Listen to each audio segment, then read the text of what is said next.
the group as a teacher. We have several different classes going on in several different places,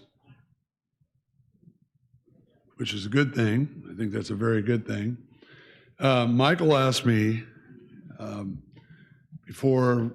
way back last fall, if we went back to, I'd be interested in teaching again in one of the classes on Sunday morning. And I had at one point in time told him that I would tackle the subject of angels, and then I'd completely forgotten about tackling the subject of angels, so I was not at all ready to take that class. So we're not talking about angels today, even though there are probably plenty of angels in the auditorium. Anyway, we'll do that down the road. But I asked him if he had a topic or something that he thought would be good, and we talked a little bit about it, and he said he had just found a good book called Rediscover Church. This is it right here. If you're interested in it, Michael, where'd you get it?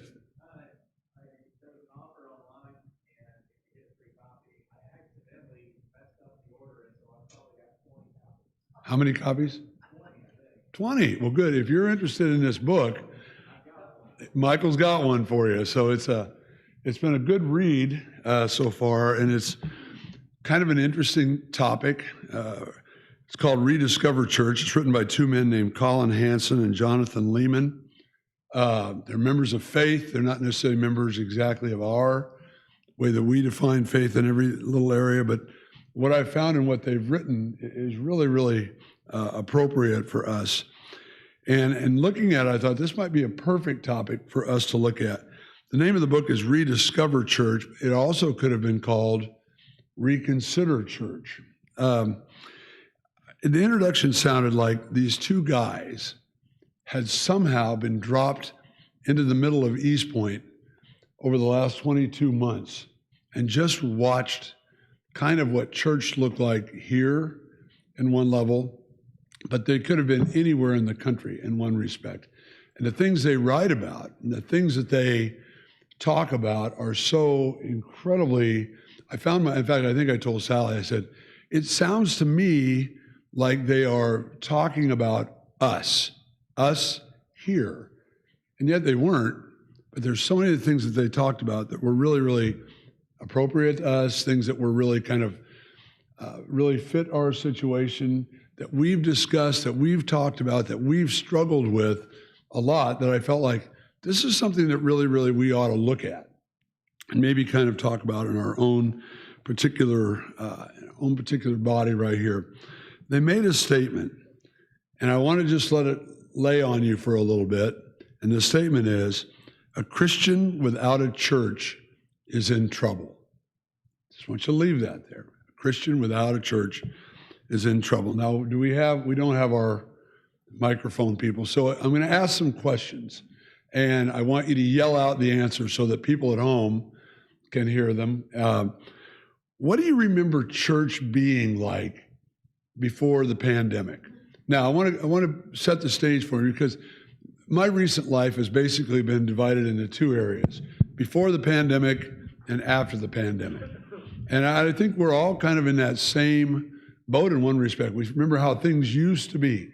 My last big event before the pandemic was I took 65 people to Washington, D.C., and on the Sunday before everything shut down on a Thursday, we got back home to Wichita on Wednesday night, and from that moment on, nothing has really ever been the same. But that's my last big moment before that. But we went to church the week before that. I went to church the Sunday before that. So in your mind, what did church look like, whether it was here or whether it was somewhere else? What did church look like to you before the pandemic? Fall. Okay, the building was full. In fact, we were kind of on a real upswing, attendance-wise. Everything was percolating along. Everything seemed good. We had a lot of good energy, a lot of good vibes. What else?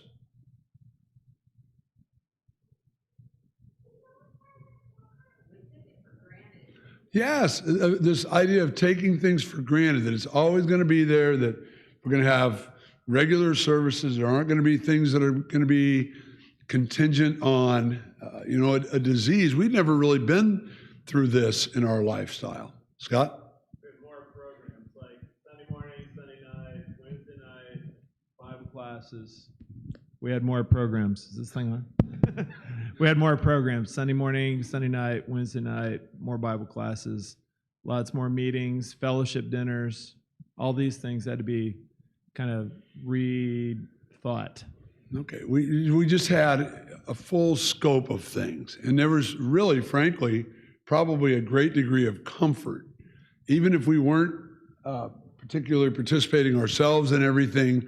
We knew they were there. We could set our watch by them. We could set the fact that we have Sunday morning service, we have small groups on Sunday night, we have Bible school, we have Journey Through Judea, we have a Wednesday night program.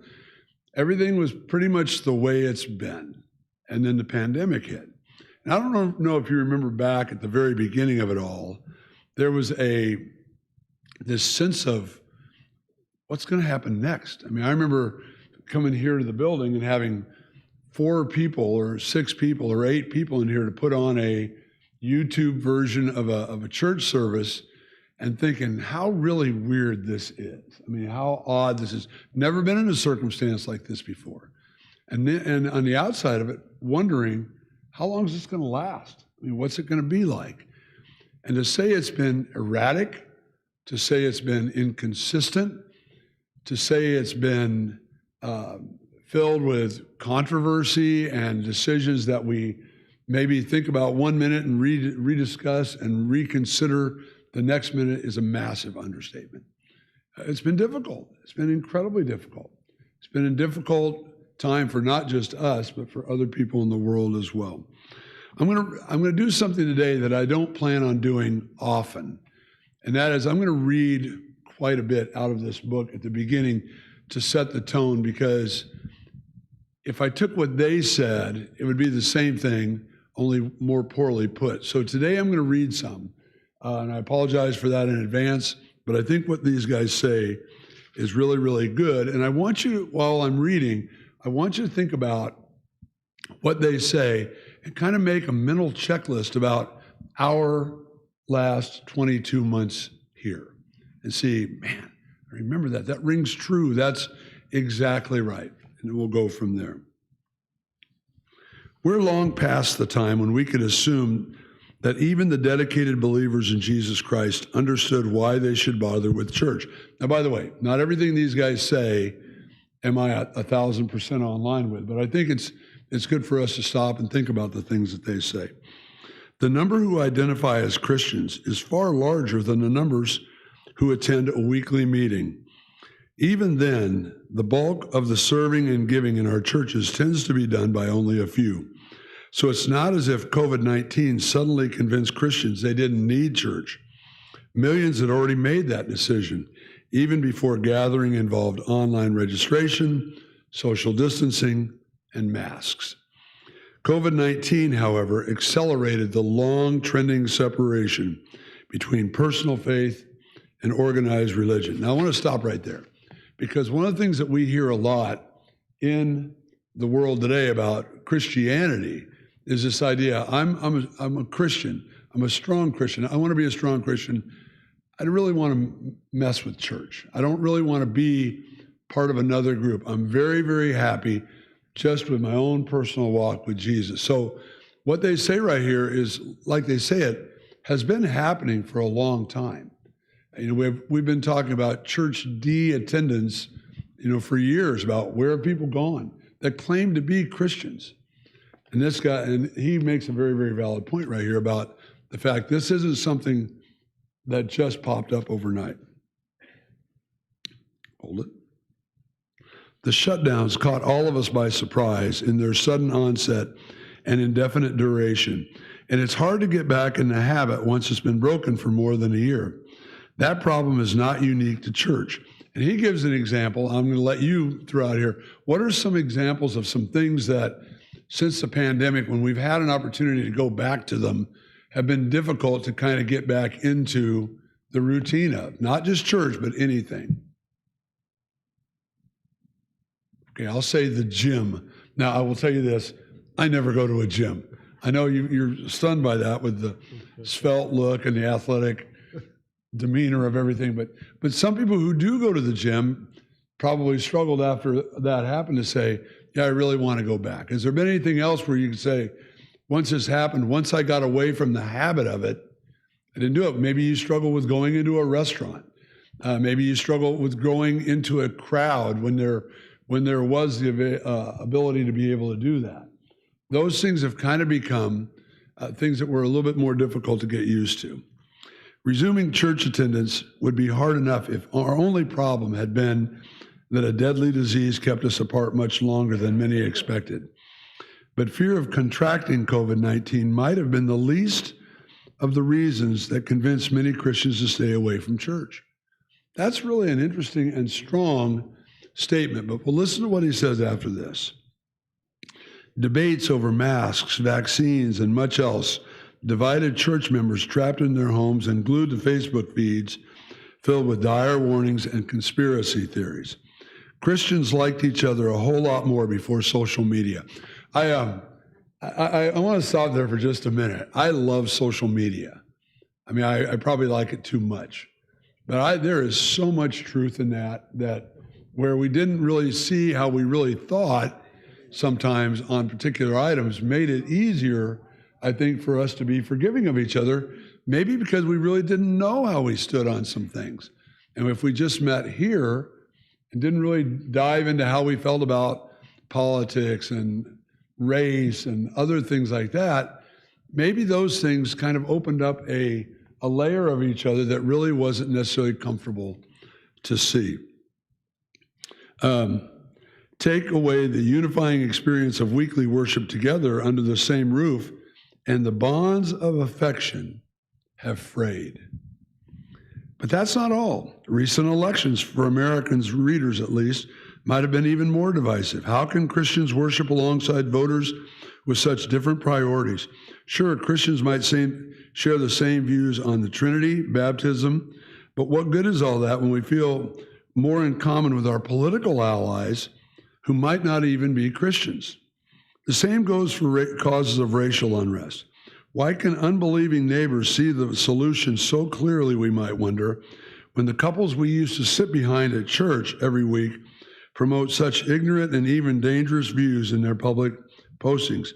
It's enough to make many think they would never be safe or comfortable returning to that same church. And that doesn't matter what side on any item we're on. It's just that type of thing. We look at people differently than we did before. And don't ask about the preachers. Okay, I'm asking about the preachers right here. They've heard our complaints. Why didn't they reach out? By the way, this is not written by anybody who knows our ministerial staff, but I'll bet these guys have felt this very same angst in their own life. Why didn't they reach out to check on us when we were locked down at home? How did they even spend their time during the pandemic? The online sermons were sometimes lackluster, never here. In fact, one of the upsides of is that I feel like we found great lessons with our ministers. When anyone bothered to tune in while distracted by stir-crazy children. Anyway, regular preachers can't compare to the courageous leaders who tackled the issues head-on in TV interviews and articles. Plus, the pandemic made it easier than ever for us to watch other people's online sermons without guilt and skip our own church. We knew that no one would know the difference, and we couldn't see our preachers in person anyway. Yes, we all have had many reasons to not go back to church. In fact, many churches don't even expect us to come back. They're launching virtual churches and hiring virtual preachers. No need to wake up early on Sunday. No need to put on pants.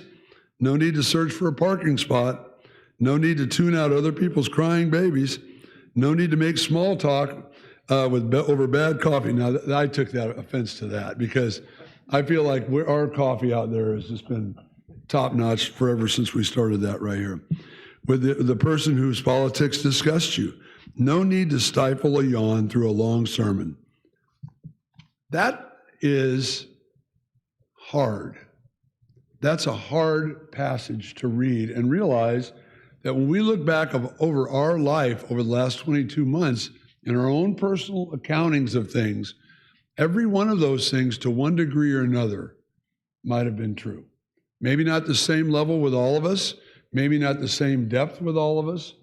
Maybe some of the items stuck out more than most, but that's something that, in terms of discussions with members here, with the elders here, those things have been a reality that we never saw coming 22 months ago. We never saw divisiveness over political issues that deeply, or over a mask, or over a vaccine, or when to come back or when not to come back. Those things have become a bigger thing to many churches than what we teach, what we believe, how we really interact with each other, what our role as servants of Christ are supposed to be. Okay. What do you think of this statement? In a church, God invites us into a home of spiritual misfits and outcasts, sometimes not what we want, but often what we need. What do you think of that statement? Is that really what, when you think of a church, I mean, do you really think of yourself? I tend to think not of myself as a misfit or an outcast. I tend to want to think of myself as somebody who's kind of got it all together.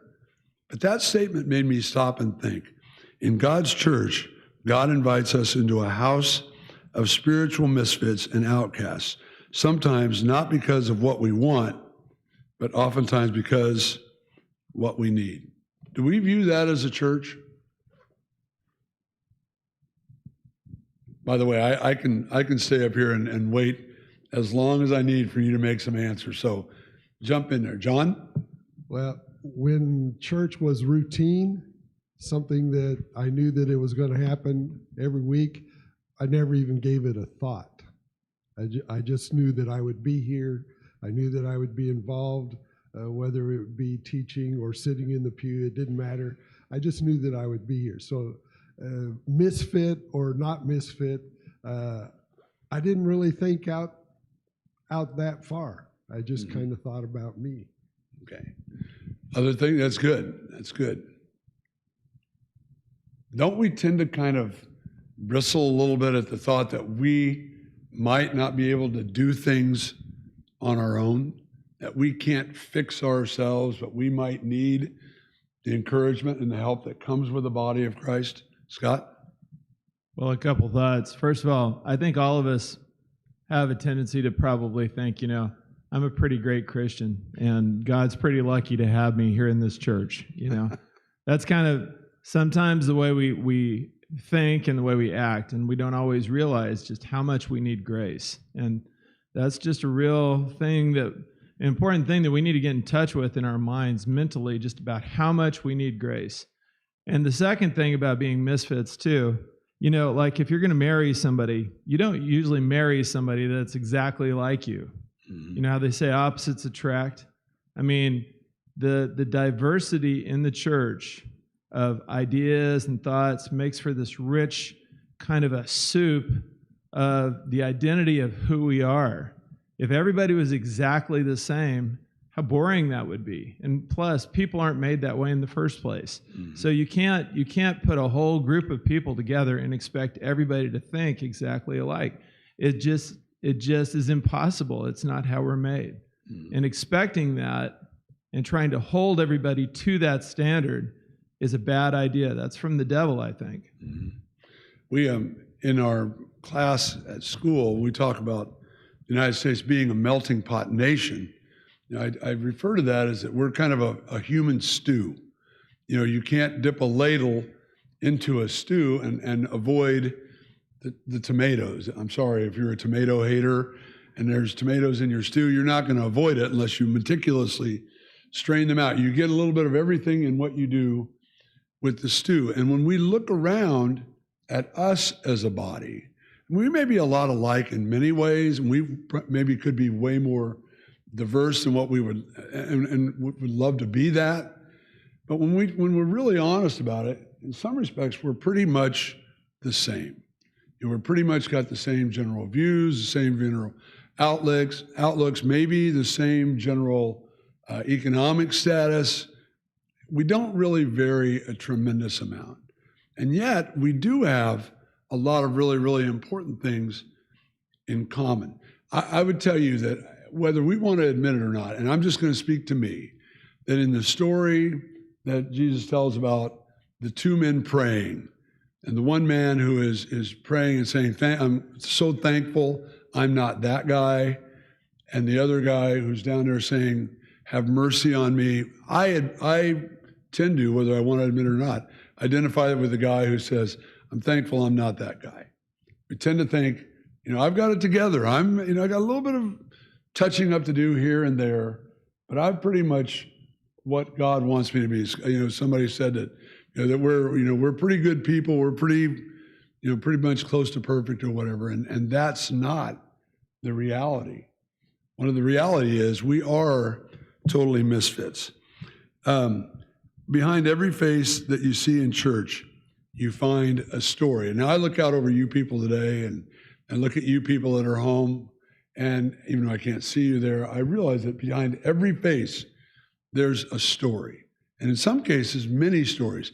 Now, I've often said that one of the benefits, and it's a sobering benefit, of being in front of the body here, whether it's giving an announcement or saying a prayer or whatever it might be, is when I look out over the audience, if I know you, I know what you've been through, to a degree anyway. Maybe not the deepest parts of it, but I know in almost everybody's life, some struggle they've gone through, some issue they've had. And that's a good thing in one respect, because it reminds us that none of us are going through this unscathed. None of us are going through this life without a tragedy, without feeling lonely at times, without having to deal with being unfulfilled in the life that we're in. The list goes on and on and on of the things that we deal with. And when we come together, we bring those things in our own body. We bring those tragedies that we felt. We bring those maybe disappointments or those hurts or those feelings of being left out or those feelings of being unheard or having issues with other people. Those things are real, and those things exist here. And when we become a body, one of the things that we deal with is dealing with those differences. Okay, I want to read another paragraph and see what you think about it.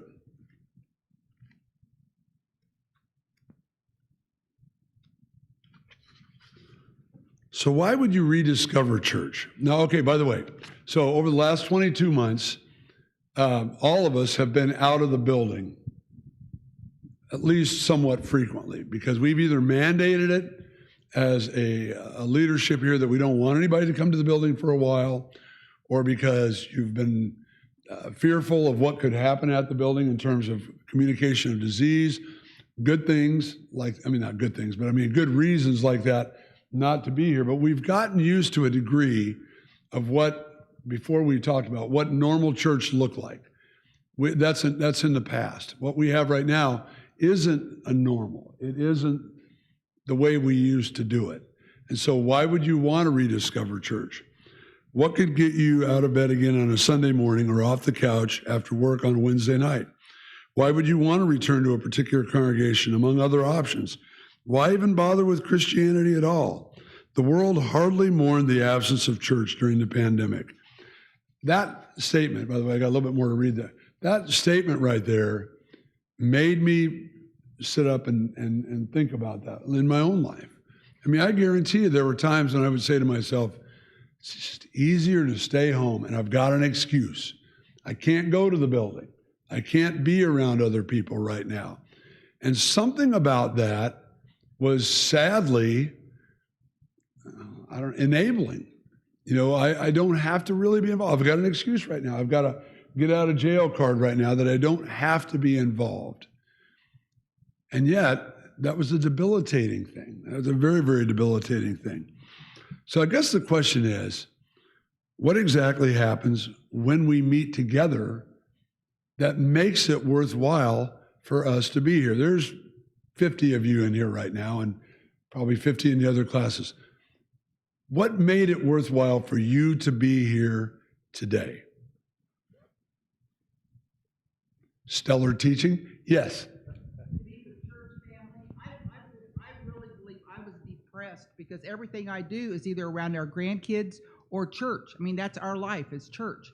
And when you can't be here, it's just, you aren't complete at all. I agree with that. Do you remember, this is an individual question, and you may remember it differently than I do, but how when you first saw somebody come back to the building, and by the way, the church is not the building, we all know that, but when we're together, we are, that you hadn't seen for a long time, how your heart kind of maybe skipped a little bit, and you said, I haven't seen them forever. And they took the time to come, or I took the time to come, and whatever that might be, and what a difference that made. And that little surge we had where we had like 240 or 250 people back, which really felt like we're getting back to what it was, how that just kind of made us feel. So that's a good one, Kathy. What else? What else brings us here together today? Yes. I'm going to bring John over to you. Where are we? Okay. This is good for John, by the way. If John hasn't been able to get to the gym. Okay. He's doing good today. He's doing good today. To renew your spirit and commitment to God, you want to keep your shield pretty good and polished on you. Good. What else? What else makes it important for you to be here today? Scott? Just yell loud. Let me yell out loud. I agree with what he said. Thank you. I agree with what he said. I feel like it's our duty to be here. I believe that when we gather together like this, we are fulfilling God's command to not neglect the assembly. I think that we can't support each other if we're not together. And I think the Lord had the idea that we needed to be together, like the three cords making a rope strong. It's just really hard for us to do that if we're all going to worship just all on our own as individuals, not in each other's presence. So I think we're doing the Lord's will when we come together to worship Him together.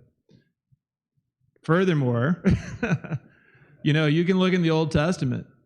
Okay, so the law was set up so that the people of Israel had to come together at multiple feasts every year. Well, why did God just not let them do it on their own in their own house? He wanted them to come together before Him so that they could have community. So God believes that it is important for us to have community together to be in each other's presence. I agree with that. I think that's exactly right. There's the not only the duty of it, but the benefit of when we are together, of what really comes out of that relationship, of the shared experience.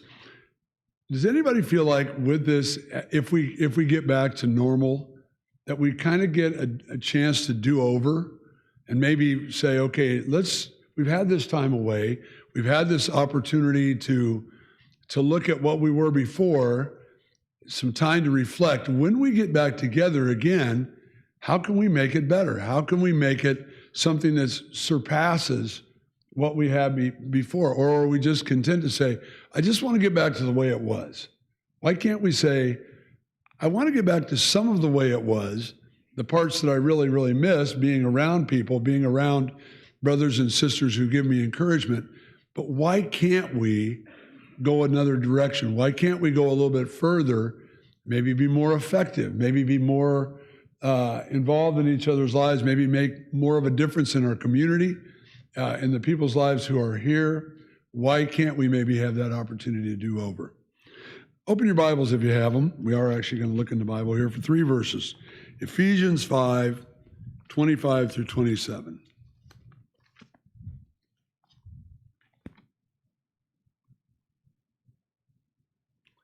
Would somebody like to read? I'm just playing with John. Would anybody like to read? Okay, there we go. Thank you. Ephesians 5, 25 through 27. For husbands, this means love your wives just as Christ loved the church. He gave up His life for her, to make her holy and clean, washed by the cleansing of God's word.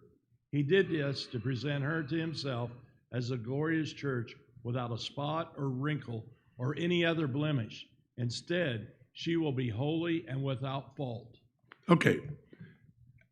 When you've read that verse in your life, and maybe you're deeper than I am and much more with it than I am, but haven't you really concentrated on husband and wife there?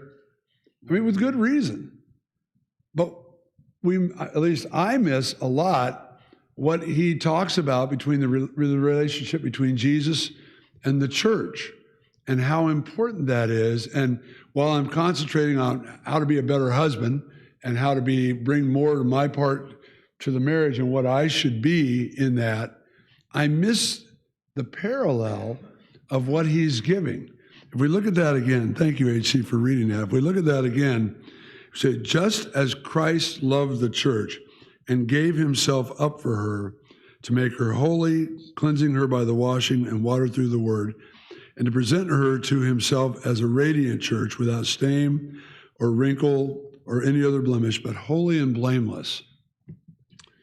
When you think about that, about what we become as a church, what we should be striving to be, if I'm being the best husband I can be, I should not be, I'm not going to say I'm not, but I should not be presenting a really lousy effort in that process. I shouldn't be giving Sally the leftovers of my life. I shouldn't be giving her the part of me that's just pretty average. I should be doing everything that I can do in our relationship to glorify her through the best of me.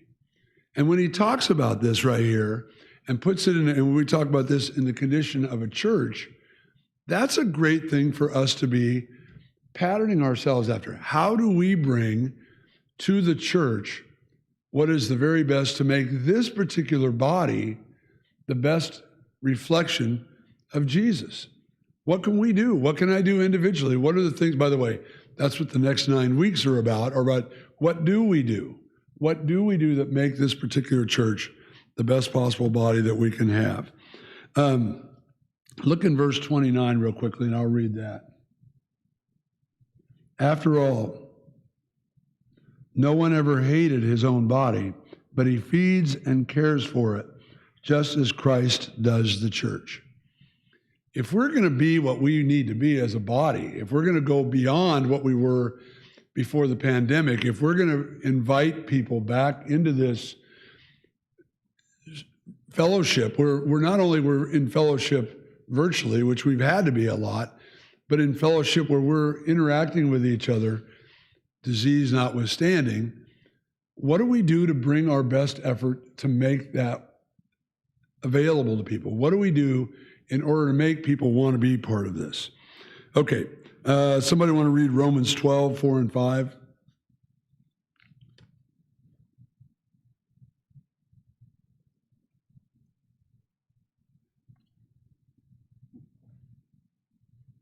Okay.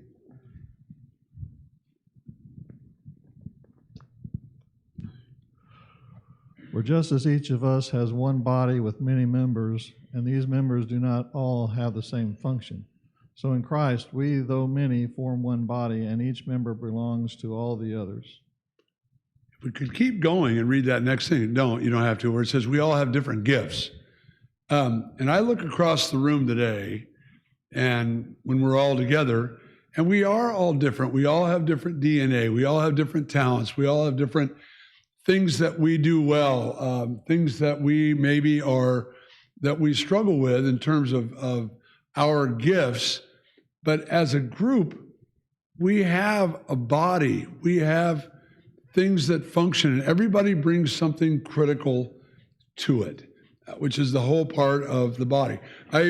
I once had I've told this story many times, so I'm not going to go into the deepest, darkest details of it.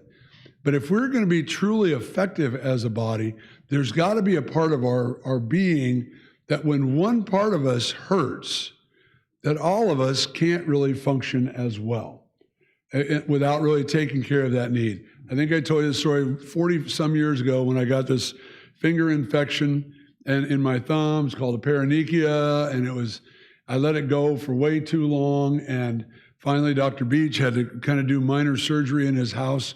That's not a HIPAA violation, I hope, or anything of that nature, but he had to cut my finger open so that the bad infection could get out. My thumb weighs maybe 2 ounces. I weighed probably close at the time, 180 pounds, and not anymore. But that 2 ounces of thumb was dominating my body. I couldn't do anything. I mean, when I moved my thumb through the air hurt my thumb. And until I got it fixed, I wasn't nearly as able to function as I'd been before. Well, how are we with that? I mean, how are we as a body with that? Can we say, well, that paraniki of a thumb, that's over there, somebody else will take care of that. Or somebody else, we really don't need to worry about that. It'll fix itself. No, we're not as effective when we have that kind of mindset. Look in James chapter 2. Yes, go ahead.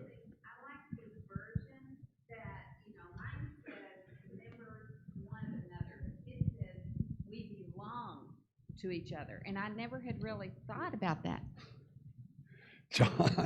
John, husbands love your wife. Oh, go ahead. Do say that again, will you? Don's version said we belong to each other, Yeah. and I've never really thought about that. I thought about me belonging to Christ, but not to each other. And in that aspect, we do want to make sure that we have fed each other, that we have nourished the body. Yeah, and when you think about that, that's a really good point.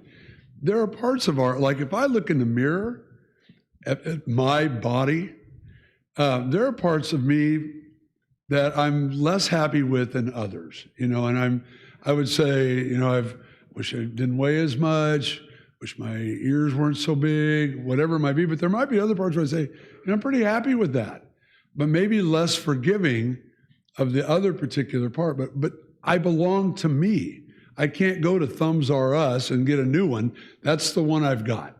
That's what I have to work with, and that's what. And when we think of ourselves as needing to work with each other in a particular way where we can bring the best out of each other, and that's who we are, we're going to have to deal with that. Not have to deal with that. Blessed to deal with that. I've got operational thumbs. HC.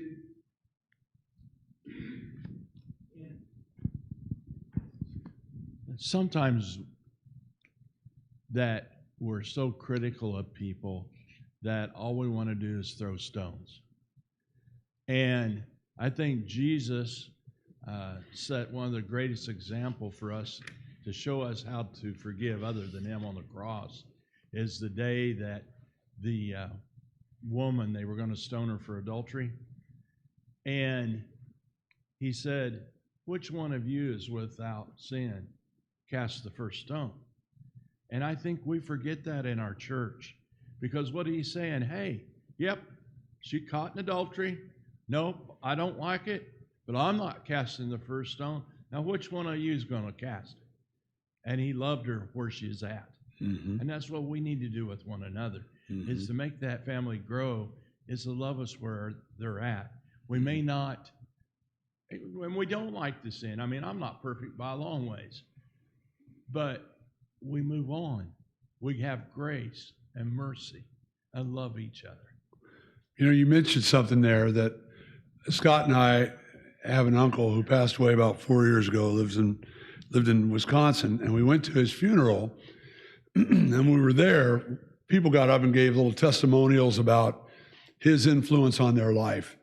And I'd never heard this phrase before, but I've heard it a lot since that time when he said, he met me where I was at. He took me where I was in their friendship and didn't wait for me to be at his level or perfect or whatever. And I never, and quoting this guy again, I never felt lesser because in our relationship because of that. And to me, that's a huge part of what we bring to each other in here is recognizing. I know that phrase when we said it earlier about outcasts and misfits probably maybe struck a little nerve with us and I think maybe that's probably what they wanted us to do, is to feel like, think that when we are with each other, we're all in that boat. We all have our baggage. We all have our issues. And what better way to really kind of lift each other up and encourage each other than by bringing that baggage here together where we know that, hey, I'm not better than you. I'm not at all ahead of you. Scott? You know, one thing to think about too is this, you know, like what Sharina just said about we belong to each other, and what you just said right there too about, you know, we're here and we're part of each other. One thing that we don't always think about is we really need each other. You know, as much as we, you know, we're all misfits and things like that, sometimes we see ourselves as the people that are on the giving end of everybody, you know, to everybody else, you know, like we see ourselves as better than we are actually, okay? But in a real world, I mean, in a real way, we really, really need each other, you know? We need to be around each other so that we can be whole. Mm-hmm. And I think it would be good to come to terms with that's something that's true. I want to read one last thing to close us out today, and then I'm going to tell you a little bit about what to look forward to over the next several weeks. You belong to God and to one another, one body, many members, including you. You have many reasons not to rediscover church, and one reason why you must. Because through these people that you sometimes don't like much. Now, I didn't say that. This is the author's words right here. Through these people you don't like much, God wants to show his love to you. It's the only kind of love that can draw us out of ourselves and into a fellowship that transcends the forces tearing apart our sick world. It's the only essential way for us to find healing together. Beyond all that, your church is where Christ says he's present in a unique way. We would even dare to say that your church and ours is where heaven touches down on earth, where our prayers begin to be answered. Your kingdom come, your will be done on earth as it is in heaven. The next few weeks, what we're going to be looking at are these particular topics. What is a church? Who can belong to a church? Do we really need to gather? Why are preaching and teaching central? Is joining actually necessary? Is church discipline really loving? How do I love members who are different than me? I mean, we may all be waiting for week number 7 on that because, you know, that's probably, if we want to be honest, sometimes our biggest difference. How do we love outsiders? What does leadership look like? And then finally, a personal chapter, a vision for East Point as we move forward. Hey, thanks for coming. Next week, I promise, not going to read near as much, but I want to get through some of the ideas that he brings forth and to kind of get us started on that. Thank you.